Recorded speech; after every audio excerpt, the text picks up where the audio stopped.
semua yang dapat hutang. Kita merujuk, perbincangan kita merujuk kepada nota ini. Dan bab di awal ataupun topik-topik di awal itu ialah topik tentang dalil wajib solat. Tuan-tuan boleh baca sedikit. Syarat wajib solat, maknanya apabila kita beragama Islam, suci, baligh, kemudian berakal, berada dalam keadaan jaga atau tidak tidur, telah sampai dakwah, boleh melihat atau mendengar, maka kita diwajibkan solat. Apabila kita diwajibkan solat, tapi kita tak solat, secara otomatik kita berdosa. Ini yang kadang-kadang sudah subuh tadi pun saya sebut juga, kita dosa pada kita ialah zina, dosa pada kita ialah minum arak, dosa pada kita mencuri, dosa pada kita membunuh. Sedangkan dosa yang ataupun satu dosa yang kita dapat tanpa melibatkan jenayah-jenayah yang saya sebutkan tadi ialah meninggalkan solat. Kerana solat itu wajib, maka meninggalkan hukum yang haram dan berdosa. Sebab itu saya katakan, kita kena pandang solat itu sebagai satu benda yang wajib dan tidak boleh ditinggalkan sama sekali. Apabila kita cukup syarat-syarat yang sebagaimana yang tertera di dalam nota ini, maka kita wajib solat. Maknanya kalau orang itu tidak merasakan dirinya wajib bersolat, berarti syarat-syarat ini tidak ada pada dia. Ataupun dia menafikan syarat ini. Contoh, dia berakal. Contoh, dia berakal. Bila dia tak solat, berarti dia meletakkan diri di tempat orang tak berakal. Maknanya akal tak cukup lagi lah. Maknanya itu kategori orang yang tak solat. Jadi bila kita tak solat, kita tak berusaha, kita tidak melibatkan orang lain, tetapi sebenarnya antara kita dengan Allah. Bila kita nafikan akal yang Tuhan berikan kepada kita, satu ketika nanti Tuhan akan hukum kita. Waktu Tuhan beri kita akal, kita tak nak ingat pada dia, sehingga Allah cabut akal tersebut. Barulah masa itu kita baru nak ingat Allah, maka semua itu telah terlambat. Baik tuan-tuan, kemudian saya nak cerita ringkas yang ini, sebab topik kita adalah mengenal pasti kesilapan, tapi ini sebagai mukadimah. Syarat sah salat.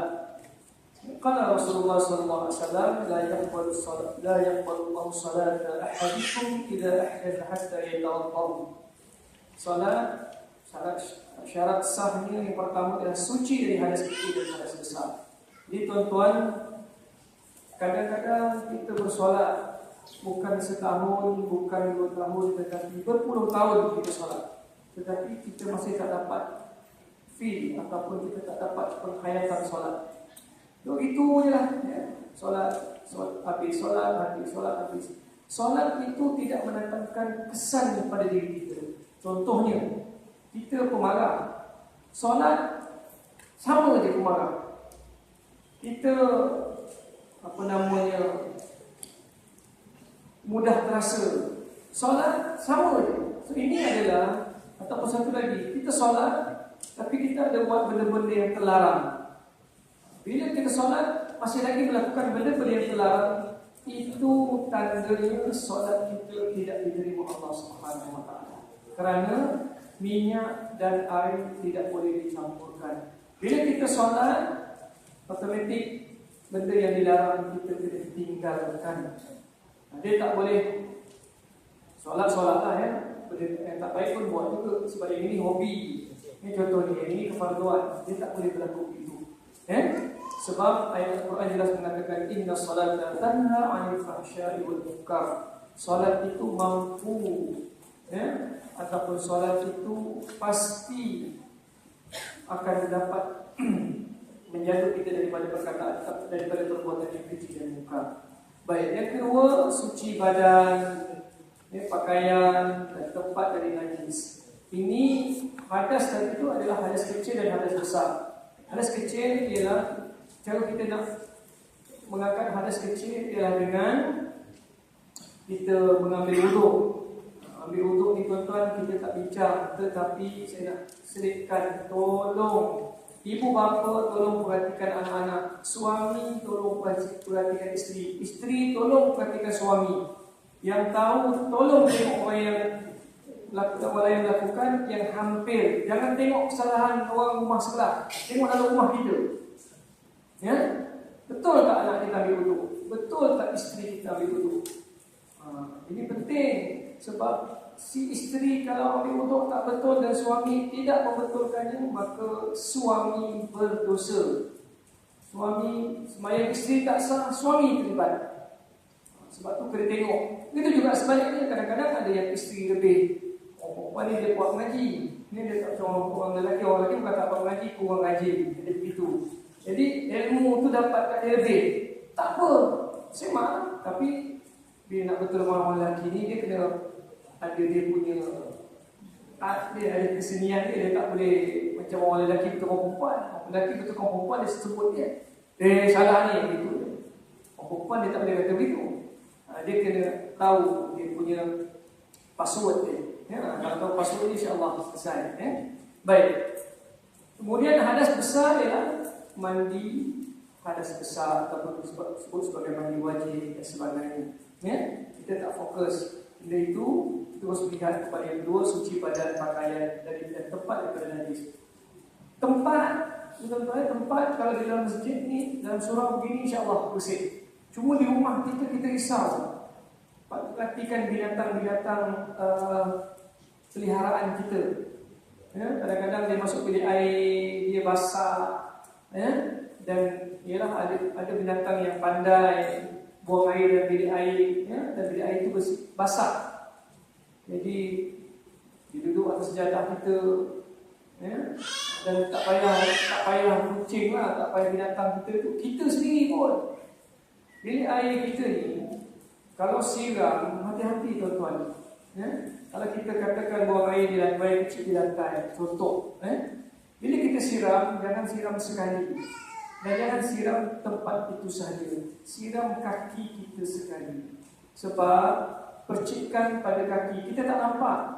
Kita boleh buat, kita boleh kalau siapa tak yakin boleh, masuk bilik air, tak payah guna najis kecil kita lah. Ambil air biasa, cuba kita jatuhkan di lantai, kemudian untuk orang lelaki khususnya, kemudian kita ambil kata, tengok dekat betis kita ni, bulu betis kita ni, dia akan ada benda yang kita tak boleh lihat dengan mata kasar, tetapi wujud dia najis, tetap najis. Kadang-kadang sebab itulah, kalau kita tengok, sebab benda kecil ni dia melanggar pasal solat kita tidak sah. Pasal bermula daripada situ. Sebab itu pastikan. Begitu juga kalau kita buang air, kita pergi mana? Kompleks ke kan, atau keluar ke. Sebaik-baiknya kalau tanya saya, kalau kita nak buang air, kalau tanya saya lebih baik jangan buang air di tempat awam. Kalau tanya saya lah. Tapi kalau terpaksa, sebaik-baiknya bukalah seluar kita. Sebab kalau di tempat awam ni tuan, bukan kita orang Muslim saja yang buang air. Yang non-Muslim pun buang air. Mereka bab najis ni pun jaga. Mungkin percikannya sampai ke dinding. Itu saya kata tadi tu. Jadi kita tak perasan. Ini kita nak solat, pakaian kita nak bawa solat. Jadi berhati-hatilah. Itu saja yang boleh kita buat. Baik, kemudian menutup aurat. Nanti kita akan lihat di sini beberapa masalah dalam menutup aurat ini dalam solat. Luar ni kita nampak menutup aurat kan, tapi kadang-kadang kita kacau juga pelancong-pelancong daripada negara Arab. Dia pakai seluar sampai ke lutut. Kacau semua. Kita tengok naik duduk soal depan lah tu. Orang Arab tu tuan-tuan. Pengalaman saya lah. Dia kalau solat memang satu ni, dia masuk di waktu dia solat, dia sangat jaga. Tapi kadang-kadang banyak benda dia tak jaga. Bab bau dia tak jaga, bab pakaian dia. Jadi mungkin mazhab dia membenarkan. Kita di Malaysia ni dia tengok orang pakai seluar separuh tu soal depan, masuk dia 5 sekali dia balik kan. Ini apa hal pula surau ni ya. Ini masalah dia. Itu sebab mereka mazhab mereka mengatakan setakat itu cukup. Betul, itu kita punya aurat sampai ke lutut. Tapi bila kita bergerak, rukuk, sujud, seluar tu terangkat, maka terbukalah aurat kita. Tapi kalau mazhab mereka membolehkan, apa yang saya nak sebutkan, jangan tiru. Jangan tiru. Itu saja. Ya? Kalau tanya saya pula, saya tak semayang pakai kain. Nanti kejap lagi kita cerita kenapa. Maksud saya bukan tak pakai langsung, saya pakai seluar.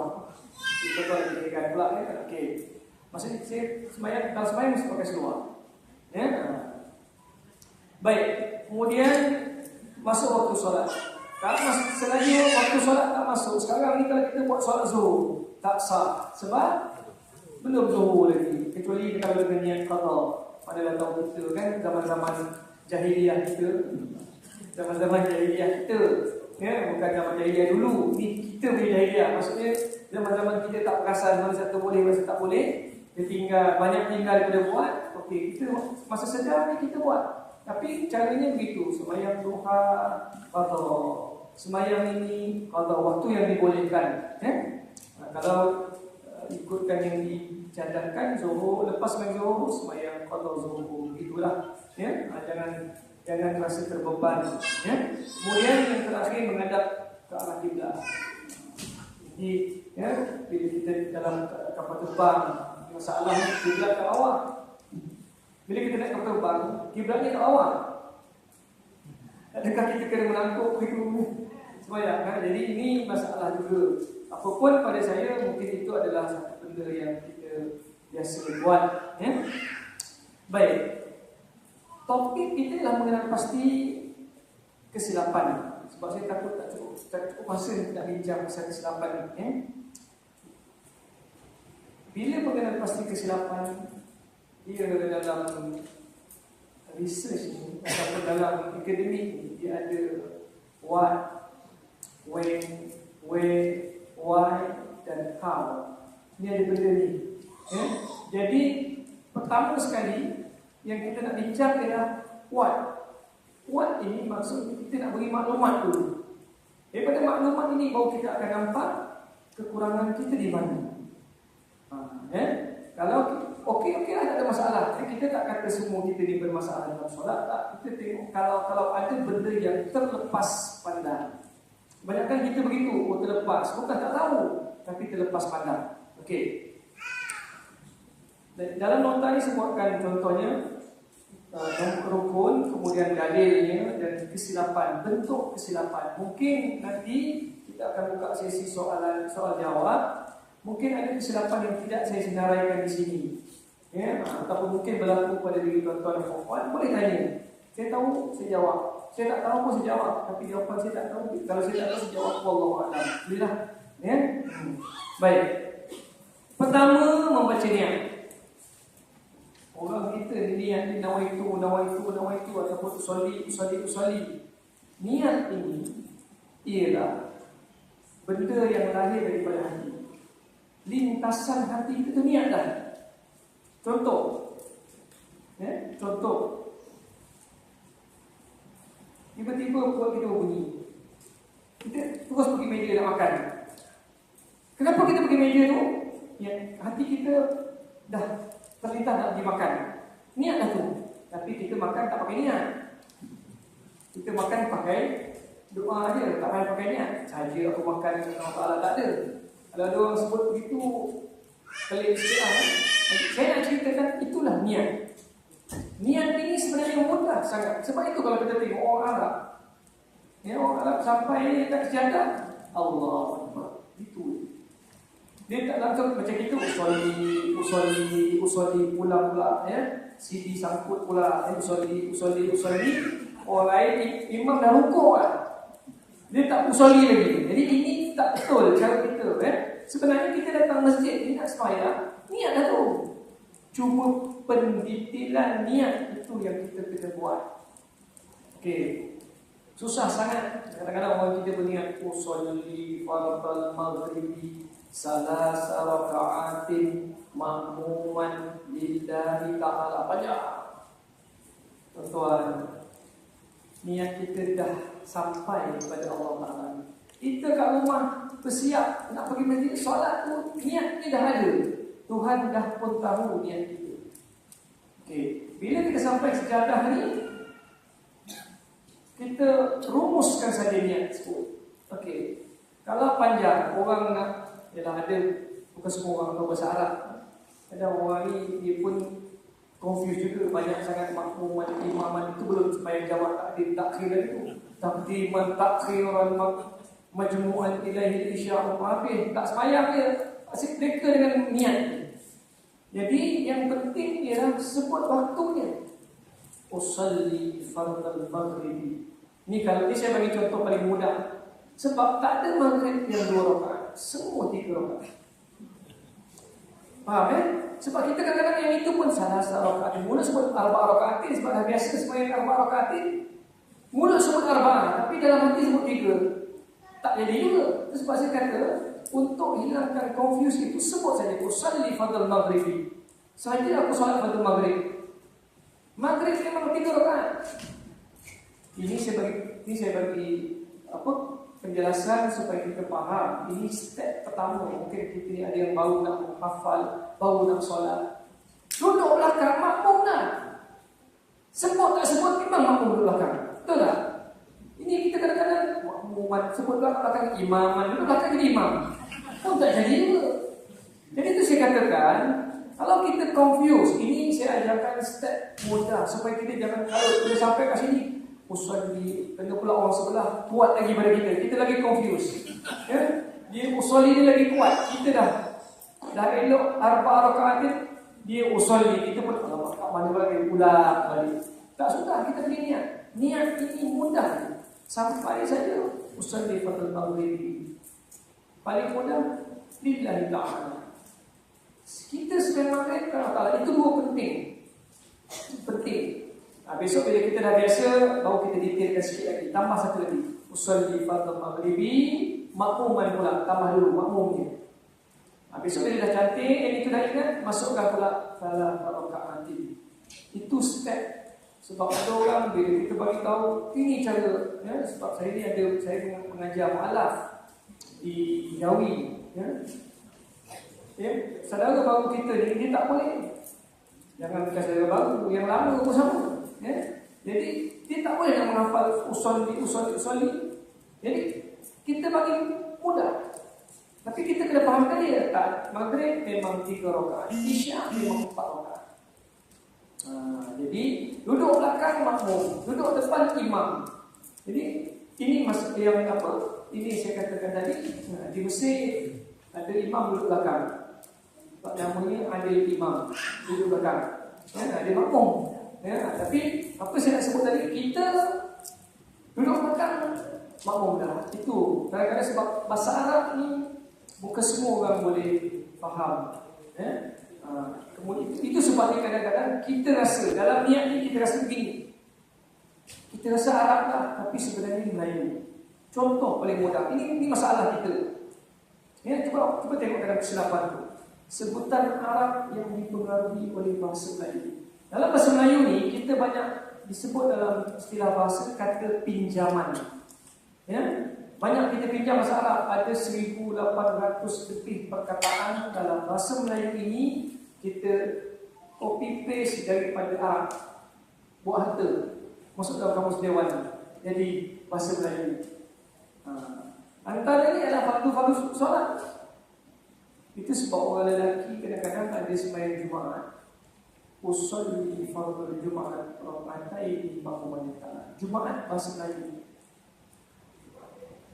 Maghrib bahasa Melayu, Maghribi bahasa Arab, Isya bahasa Arab, bukan Isya. Isya, Subuh. Subuh bukan subuh. Subuh itu bahasa Melayu. Zuhur bahasa Melayu. Asar bahasa Melayu. Kalau nak sebut bahasa Arab, usolli fardal zuhri, fardal asri, fardal maghribi, fardal isya'i, fardal subhi. Kalau ikutkan, kalau bukan Arab tu Ya, tak sahlah kita berniat itu. Sebab itu saya katakan tadi, berhati-hati bila kita mengungkapkan. Ini benda pertama. Usalli fardal maghrib thalatha raka'atin ma'muman lillahi ta'ala. Allahu Akbar. Ya. Sebenarnya waktu kita sebut usalli, dalam hati kita saja aku solat fardal maghribi, fardal maghrib thalatha raka'atin, 3 rakaat, mulut sebut, terus terjemah, terus ada dalam hati kita. Yang masalah kita ni, mulut sebut dulu. Dah sebut usalli pada maghrib ni, lepas tu Allah. Dalam Allah ni sahaja aku solat pada maghrib 3 rakaat. Tu yang jadi Allah ni panjang. Ya, jadi Allah ni tu jadi panjang. Allah. Oh, sudah azan ke sembahyang. Ingat azan ke sembahyang. Begitu juga dengan orang yang agak-agak macam Allah.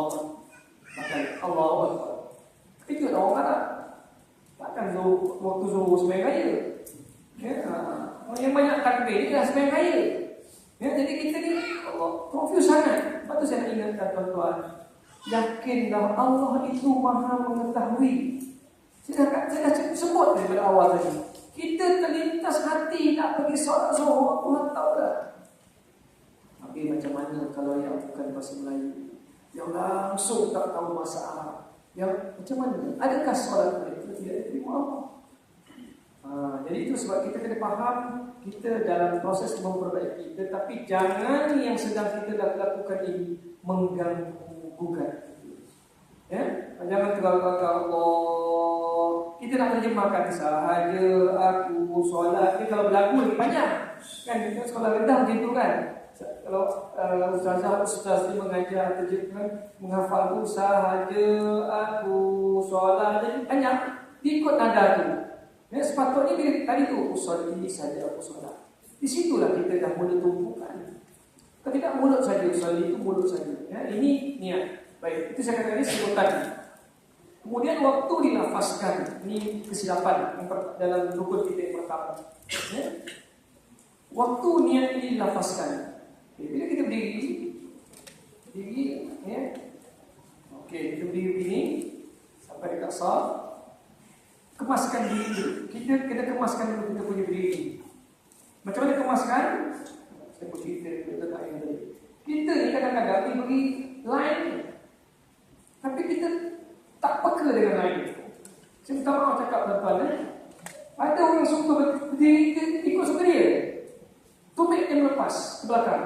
Ini line ni tak apa-apa jelas sangat. Kalau yang tak memang ada ni kali lain, nampak sangat lah. Jadi orang belakang limas, dia tengok alamak dia datang kejap lagi, dia dah fikir gitu.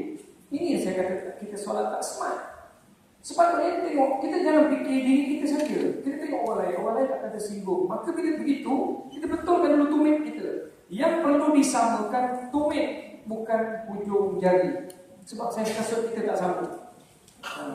Tapi saya tumit sama. Lari sikit dia pun kalau ada tapi yang kita boleh cepat tu kita samakan tumit, bukan samakan ujung jari. Alright. Tengok, jangan sampai terlepas diri, ya. Kemudian kangkang kaki kita ni pun nak jaga. Ini saya katakan tadi tu nak kena jaga. Jangan besar sangat kangkang ni. Tapi orang Arab style dia, kaki ni mesti bertemu dengan sebelah. Itu yang masa kita tengah rukuk, kita tarik kaki kita. Saya baik tak tersungkur kita. Kan? Itu perangai dia. Jadi tak apa, bila kita nak rapat, kita rapat je lah. Sebab kalau kita selagi kita tak rapatkan ni kangkang kaki. Semakin kita tutup kaki kita, semakin besar kaki di sebelah ni. Jadi kita buka, okey, saiz bukaan kaki kita ini sebaik-baiknya sejengkal antara kaki kanan dan kiri, sejengkal ikut sejengkal ini. Maksudnya tidak terlalu besar dan tidak terlalu rapat. Tidak terlalu luas sangat, sejengkal. Ini cukup-cukup untuk kita. Jadi kalau kita tengok daripada bawah, saiz kita tu elok sampai ke atas. Jadi itu untuk seorang. Jadi dapat.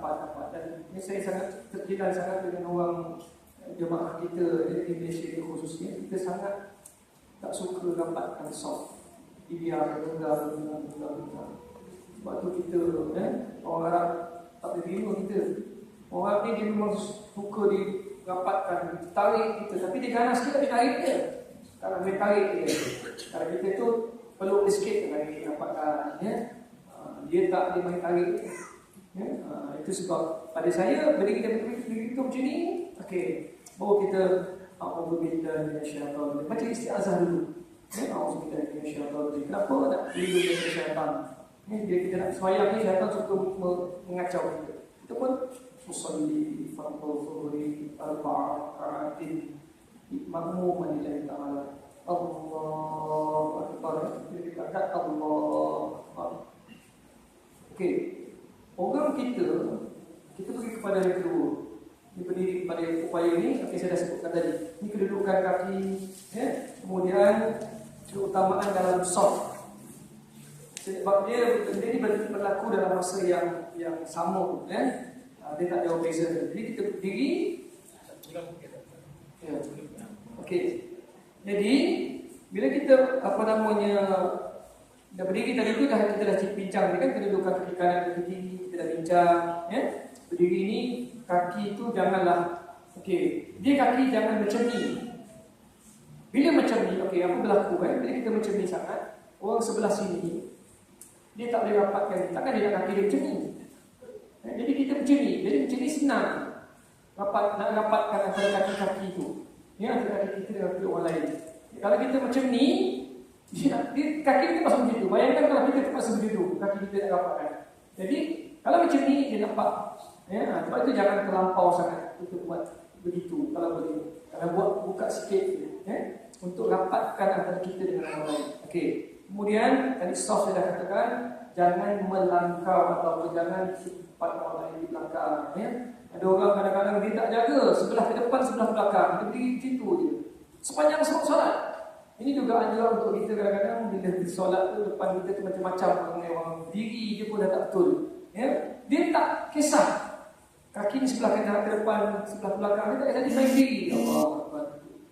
Ya, ini tak betul. Ya, pada saya kita nak betulkan kesilapan-kesilapan nampak kecil tetapi sebenarnya kekemasan kita dalam menunaikan solat tu tak ada. Okey. Kemudian berdiri tadi. Kemudian keutamaan dalam soft. Ini saya nak ini pendapat saya lah, ya. Boleh? Oh. Okey. Baik. Ini sebab di surau ni kita ada line kat sini, ya. Jadi kalau boleh jangan lebih tumit, jangan lebih line. Ya, sebab orang belakang pun rimas. Ya, sebab orang belakang pun kadang-kadang dia takut tertunda. Ini banyak berlaku di tertunda sebab pergerakan kita tak sama. Jadi aku berlaku. Ada line dekat dia tinggi. Ya, kalau tertunda orang depan tu. Ya. Jadi dia begini, cara dia bila kita tengok orang depan dia tak jaga soft, jangan kita bergerak sama dengan dia. Sebab takut kita tak perasan. Ya. Jadi apa yang saya nak sebutkan, ya, bila kita dah berdiri, dah rapat kaki, boleh kita Allah, angkat takbir. Okey. Kemudian keutamaan dalam soft yang saya masukkan di sini ialah begini. Dalam soft ni ada orang uzur dan ada orang tak uzur. Kita maklum, sebab tu kadang-kadang ada surau tu berdiri kursi tepi tu. Itu bukan dewan, itu surau. Ya. Jadi kan di dewan surau ni, itu memang disediakan ada orang wakaf untuk orang yang apa? Mungkin tak larat, ya. Okey. Ini apa yang saya tahu tentang solat orang kurang upaya ataupun solat duduk. Dia takbir mesti tinggi. Ini kalau larat. Kalau larat, ya, dia takbir mesti tinggi. Allahu Akbar. Dia time dia duduk tu ialah time ketika rukuk dan sujud saja. Itu kalau mungkin orang ada masalah angle dan sebagainya. Tapi kalau memang betul dia tak boleh berdiri, pergerakan itu boleh menyebabkan dia hilang timbangan badan dan sebagainya, duduk daripada mula, tak ada masalah. Cuma sebaik-baiknya orang yang tak sihat duduk di hujung. Sebaik-baiknya duduklah di hujung. Tapi kalau time dia solat tu orang tak ada, duduklah tak apa. Orang datang kemudian dia dah habis sembahyang, tengok-tengok dia kat tengah. Solat sampai ke sini. Itu sebab orang datang lambat. Tapi kalau sekiranya orang ada, dia taiklah kursi dia di hujung sekali. Jangan duduk di tengah-tengah. Ya, sebab kalau ikut pemandangan sudah bengkok tersebut. Orang duduk ni tak boleh sambung dengan orang ni. Jadi duduk letak di ujung. Tapi jika sekiranya saya sebut tadi itu, bawa jemaah lain datang lewat, dia orang paling ujung, tapi ujung dia kat situ masa tu. Katakan ni ujung dia. Tak mungkin waktu tu dia dengan imam jadi.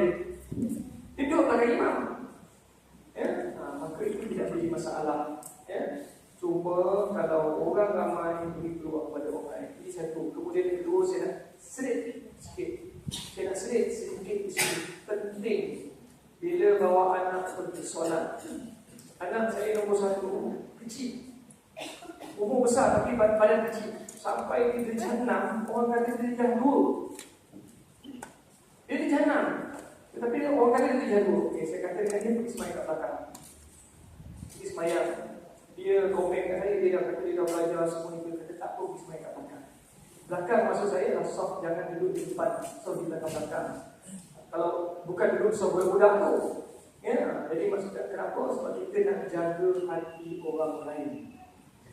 Ni yang saya lihat hari ni ramai anak-anak ni. Okey, saya nak betulkan balik. Orang kita ni, dia ingat satu ketika zaman saya dulu, budak-budak tak boleh duduk soal depan. Sebab apa? Belum sunat, belum khatan. Sekarang ni bukan soal khatan. Khatan tu satu benda lah. Sebab dia kata anak saya dah khatan, Ustaz, umur setahun dah khatan. Sekarang ni umur dia 3-4 tahun. Macam mana?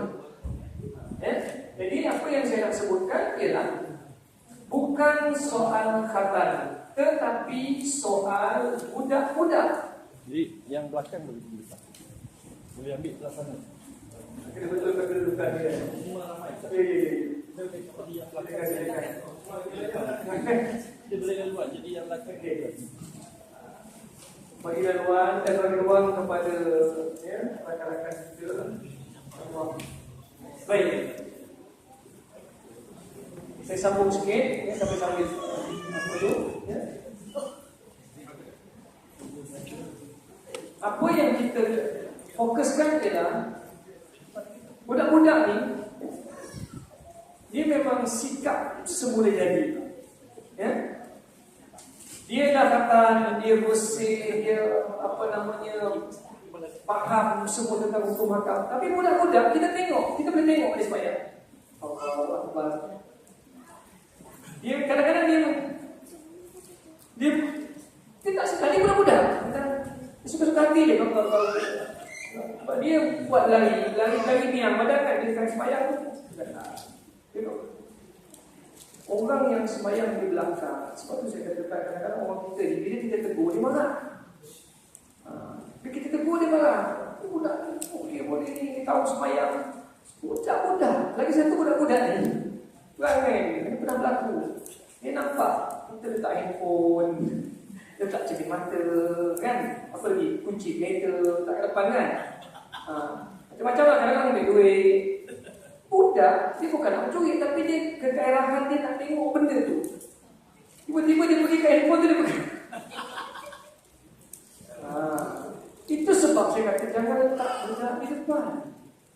Kita pun yang dah dewasa ni, orang letak kunci depan tu. Katalah dia sedekah, dia tiba-tiba letak kunci BMW. Apa yang BMW kunci? Kita pun tak sembahyang kita. Betul tak? Dalam sembahyang tu kita fikir, lepas pun pasal dikunci tadi tu, kita tak sembahyang. Ini antara benda saya katakan gangguan. Kita tak nak dalam jamaah ni. Ini sebenarnya konsep Islam senang. Apa yang kita tak nak berlaku pada diri kita, jangan buat pada orang lain. Pakaian pun sama. Janganlah pakai baju yang bertulis-tulis duduk depan. Kadang-kadang kita tengok ujilah sekian-sekian. Pakai jubah putih duduk depan. Orang kat belakang baca. Allah, ini sekali cuba elakkan, kurangkan pergerakan kita, kurangkan perbuatan kita yang boleh mengganggu bukan orang lain. Ini soal saya dah sebut tadi pasal ini pasal soft ni sangat penting. Tolong didik anak-anak kita duduk di soft kanak-kanak. Walaupun dia dah memang tahu tentang hukum hakam, dia masih lagi tak dapat mengawal. Dia tak dapat mengawal diri dia. Sebab itu memang sikap dia. Sebab itu kenapa Nabi kata asingkan budak-budak ini daripada kita. Sebab itu, bukan sebab khitan tadi itu. Sebab bila kita sebut sebab khitan itu, ramai yang jawab anak saya seminggu dah khitan Ustaz. Ya, itu soal khitan ini khatan dia dalam bahasa Melayu, khatan, berkatan. Ya. Jadi apa saya nak sebutkan tadi, tuan-tuan sendiri boleh tengok, tuan-tuan sendiri boleh rasa apa perasaan kita semayang di belakang, ya, budak-budak kat depan. Dan budak-budak ni itu pun dia tak akan duduk diam. Lagi panjang surah imam tu lagi orang sini di depan. Dia tak boleh duduk diam, budak-budak. Ya, jadi kita kat belakang tu ya. Sebab dia boleh memutuskan saf. Bila dia putuskan saf, kita menganiaya orang yang di belakang. Itu saya katakan tadi, elok semayang nak pahala, dapat dosa, na'udzubillah. Jadi kita belum benda ni kita bincang untuk kita baiki. Baik. Kemudian yang ketiga, takbiratul ihram tadi, ya. Ini tuan boleh baca. Saya nak cerita pasal kesilapan. Ya. Takbiratul ihram ni nak tengok senang. Lepas zuhur duduk dalam masjid di dalam surau ni sejam. Duduk dia sambil baca Quran lah, Quran. Tengok kerenah orang semayang. Kita boleh tengok. Saya sangat risau, ya? Adik-adik yang anak-anak apa ya?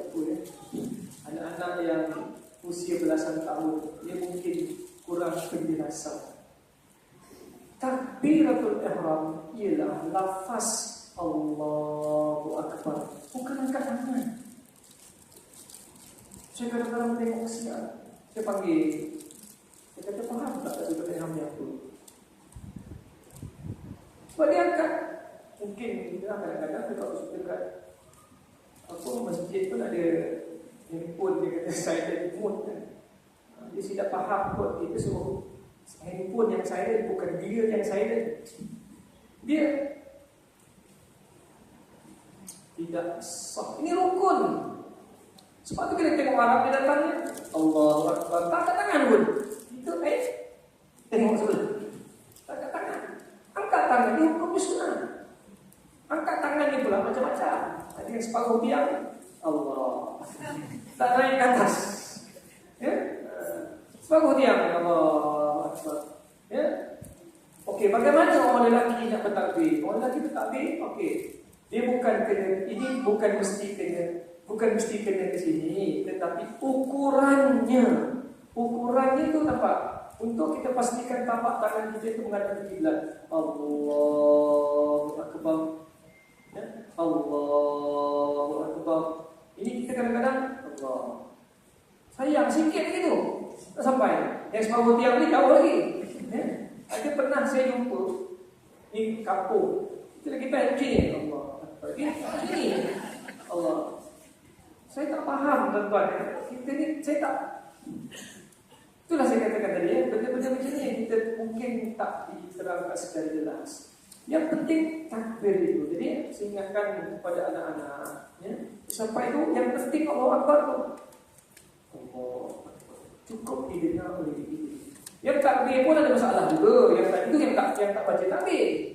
Ya, yang tak baca takbir ihram. Yang tak ada ihram pun ada masalah juga. Kuat sangat. Allah Akbar. Dibuatnya lah sembahyang zuhur, imam pula terbaca pula surah panjang. Surah Kahfi baca. Makmum bila dah kita ayat tengok jam. Sembahyang tengok jam. Nampak ni imam dia.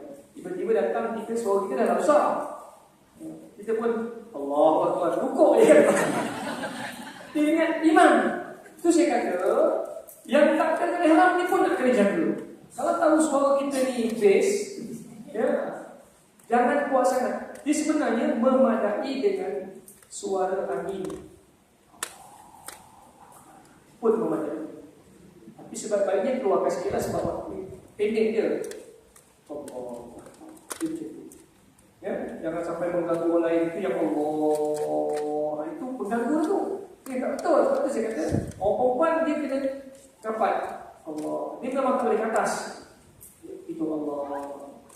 Pada lelaki, dan bila kita solat pastikan tapak tangan kita ni semua anggota secara umum ini menghadap ke kiblat.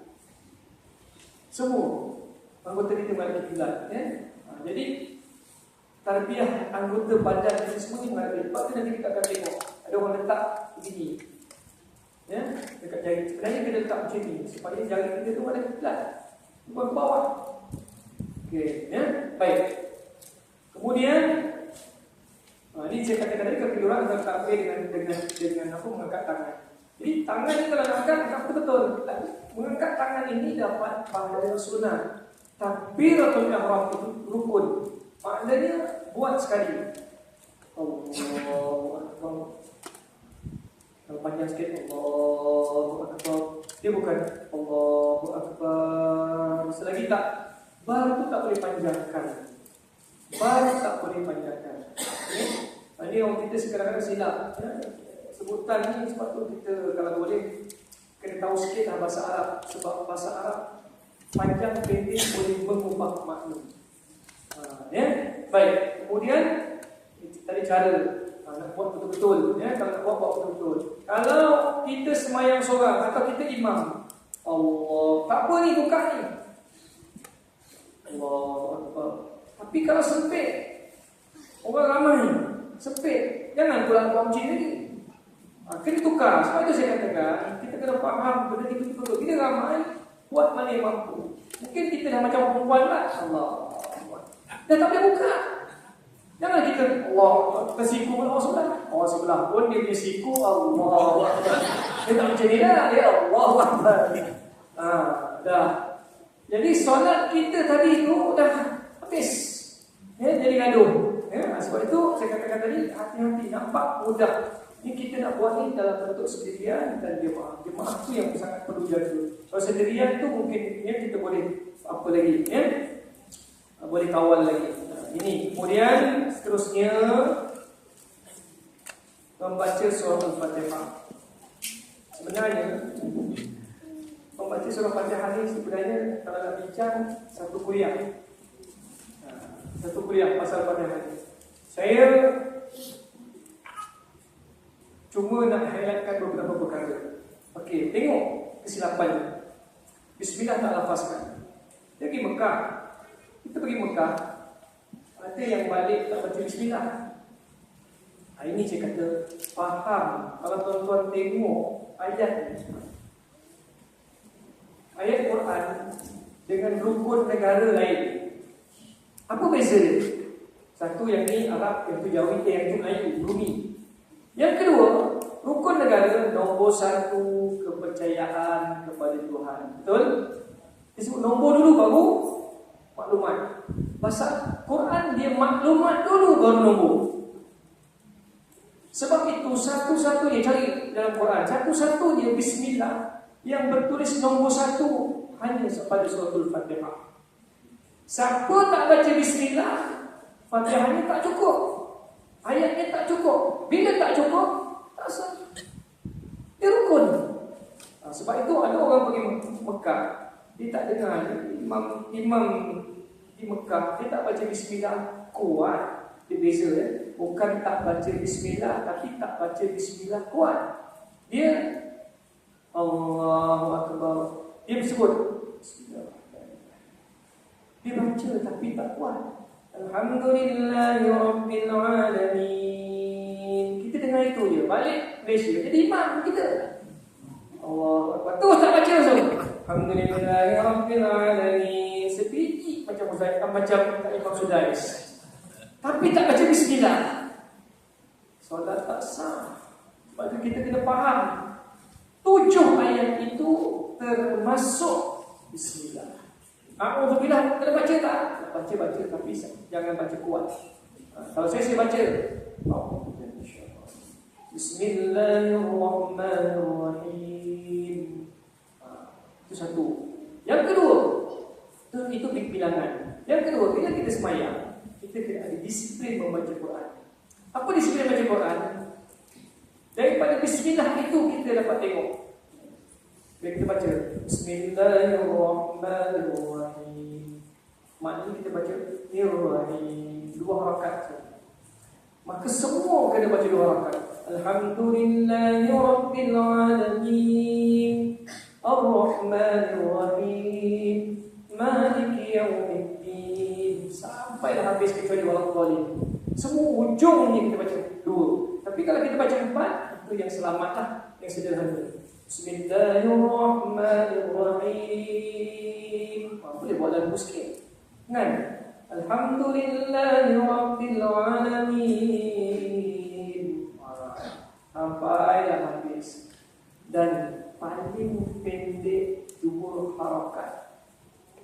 2 harakat. Apa makna harakat? 2 kali gerak jari. 1, 2. 1, 2. Okey. Yang itu kita selamat sebab imam yang baca. Ya? Masalah bila kita solat sendirian.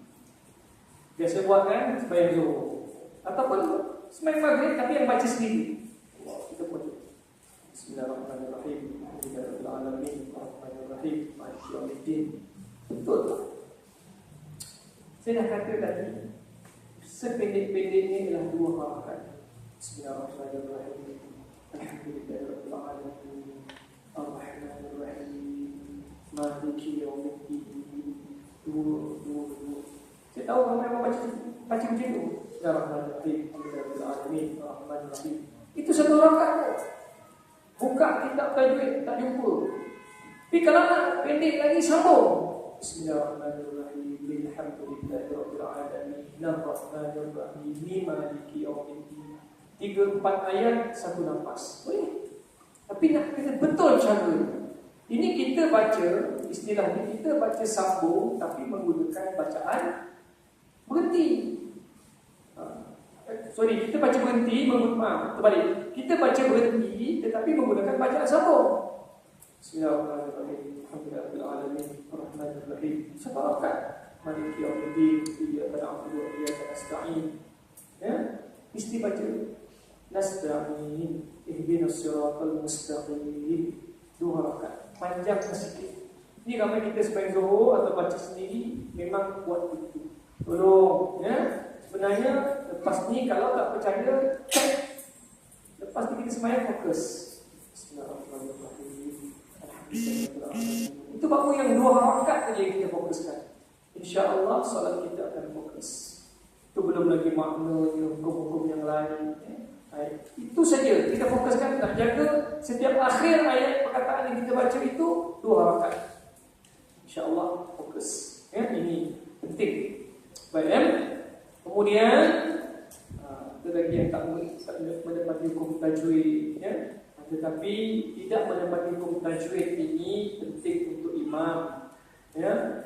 Kerana suara dengan suara yang lantar. Cuma saya nak ingatkan juga, kalau imam kita tak cukup harakat baca bacaan dalam solat, jangan subhanallah. Biarkan dia. Yang penting ayatnya betul. Contohnya imam kita baca idza jaa nasrullahi wal fath. Patutnya jaa dibaca dengan 5 rakaat. Sepatutnya kita baca idza jaa nasrullahi wal fath. Jangan subhanallah kalau sampai bila tak habis sembahyang. Jangan sampai imam berpusing ke belakang, apa lagi tak kira. Alamat semua sembahyang batal. Ya? Dia Imam Syafi'i menyebutkan kesilapan dalam tajwid tidak membatalkan solat. Begitu juga dengan ayat Quran. Ayat dia baca tu, kalau kita sempat tegur lah. Tapi kalau dia dah rukuk, jangan semua paksa dia bangun balik.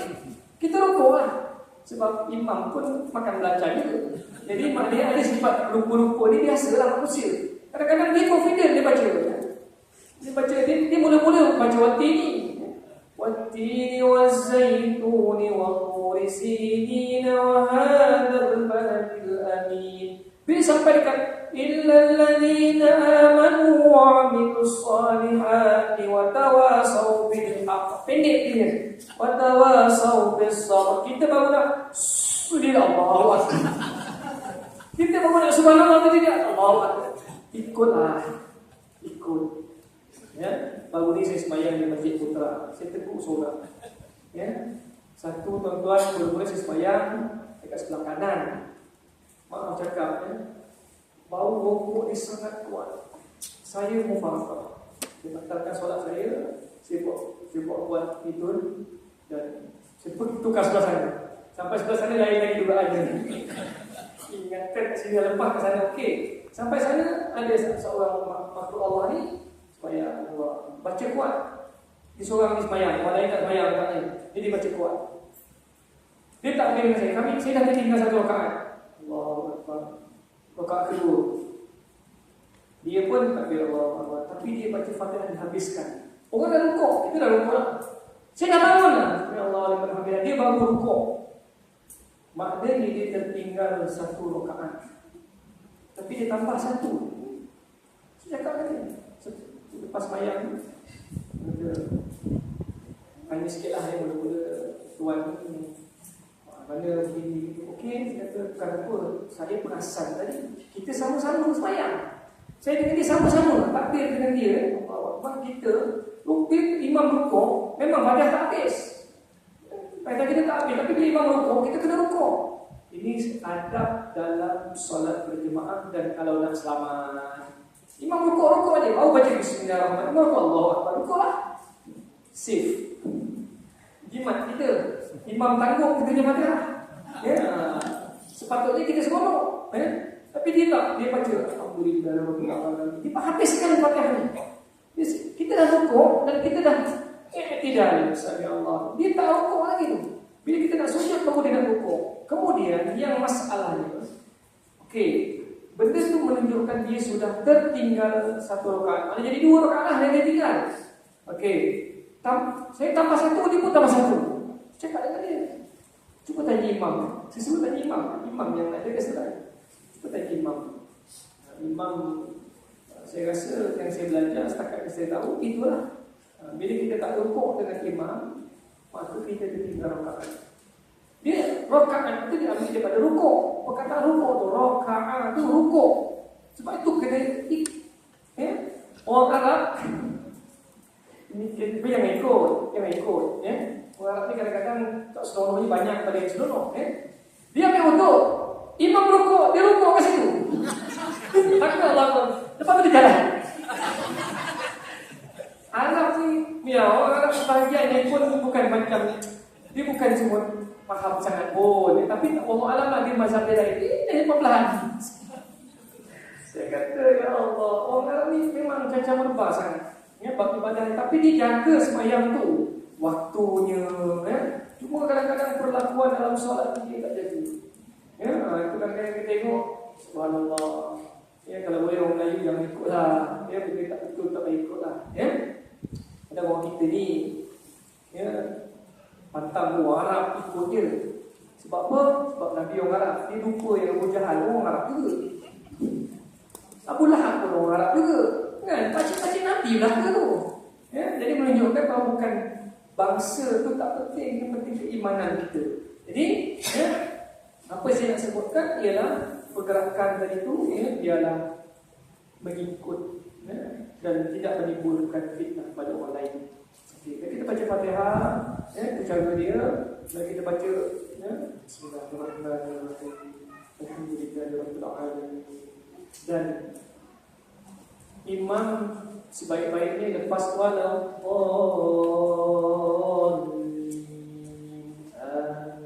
imam yang terus masuk surah, dia transit dulu.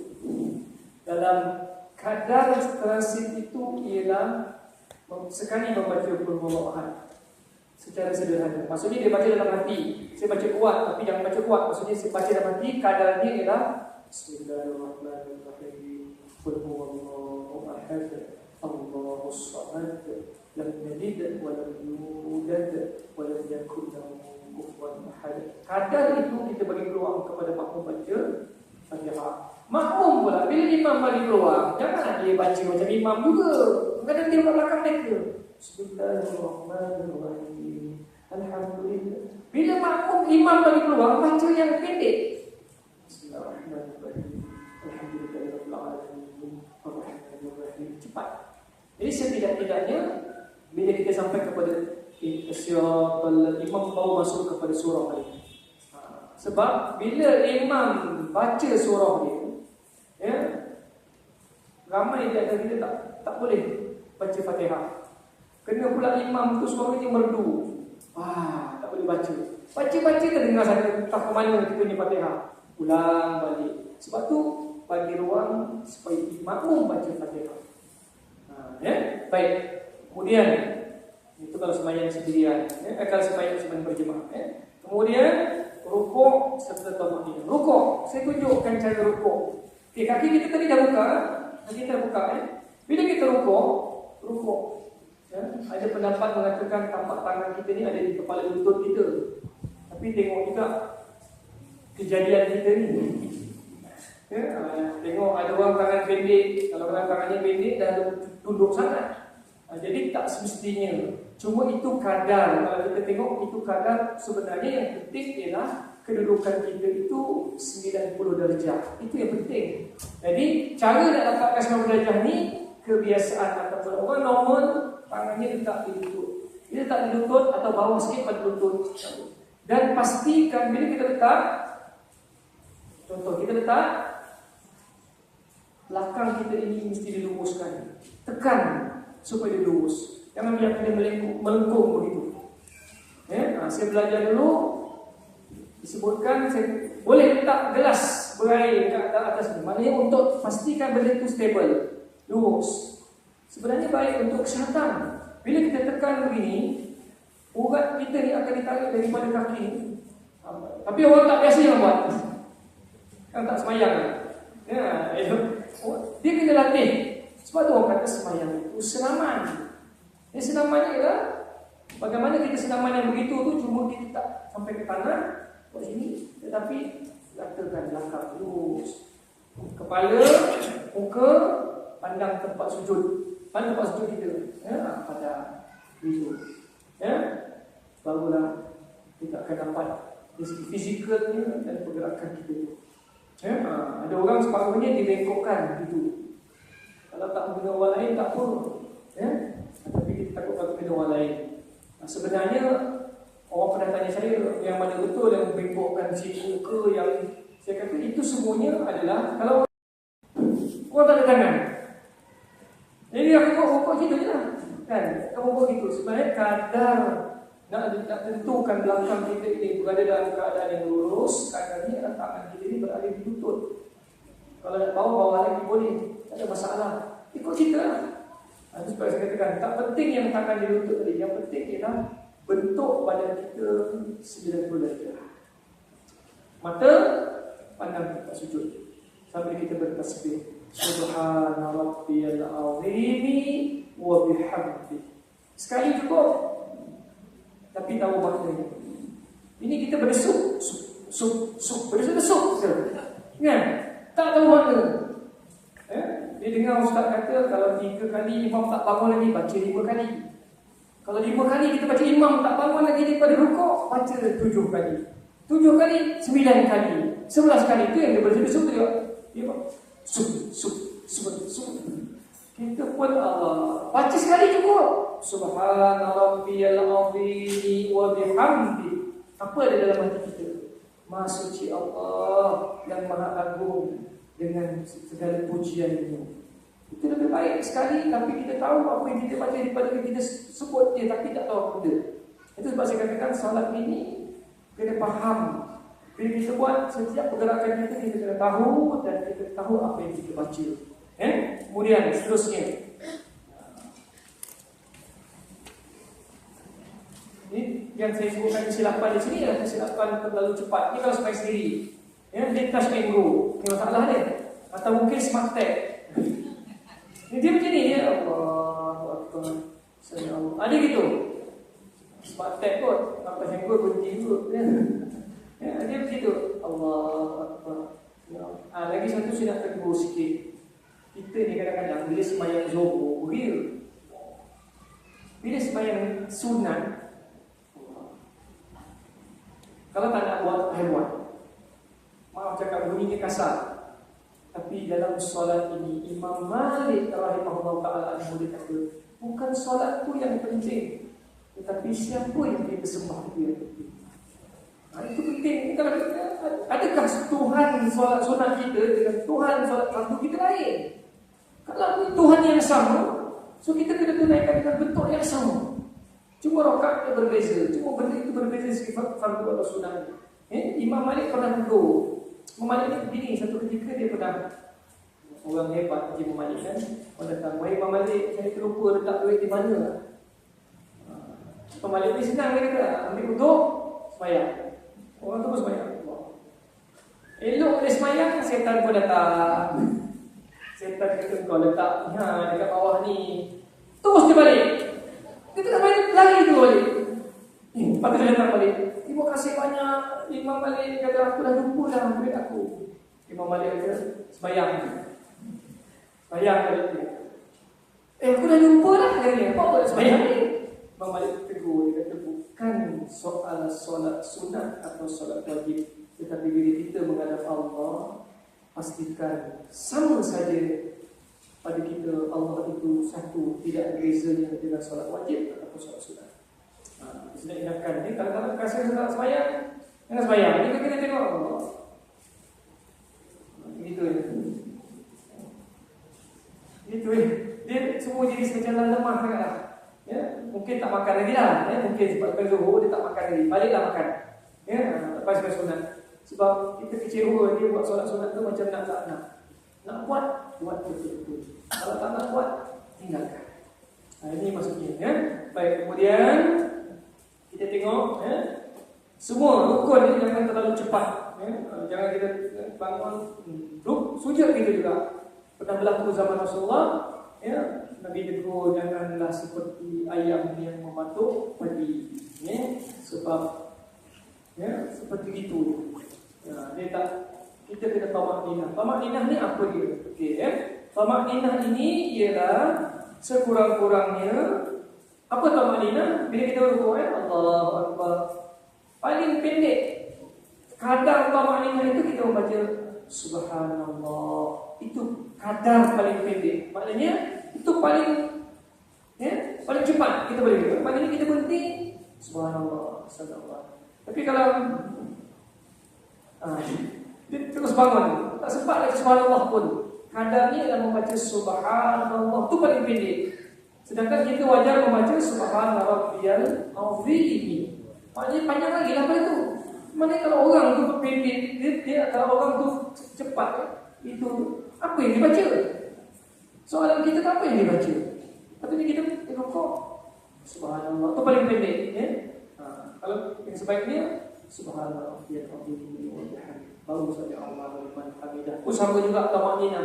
Apa makna tamakninah? Yang tadi itu. Ya, subhanallah ataupun subhanallah kadarnya. Jangan Allah liman hamidah. Itu macam itu je itu. Alright, ya. Faham itu dimasukkan dengan tamakninah, berhenti sekadar menyebut subhanallah paling pendek itu dia. Maknanya tak boleh teruskan perpindahan rukun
Kalau kita biarkan sehingga terlihat oleh orang lain, batallah solat kita. Kata-kata yang sengaja itu makan dan minum. Macam mana pula makan dan minum ni?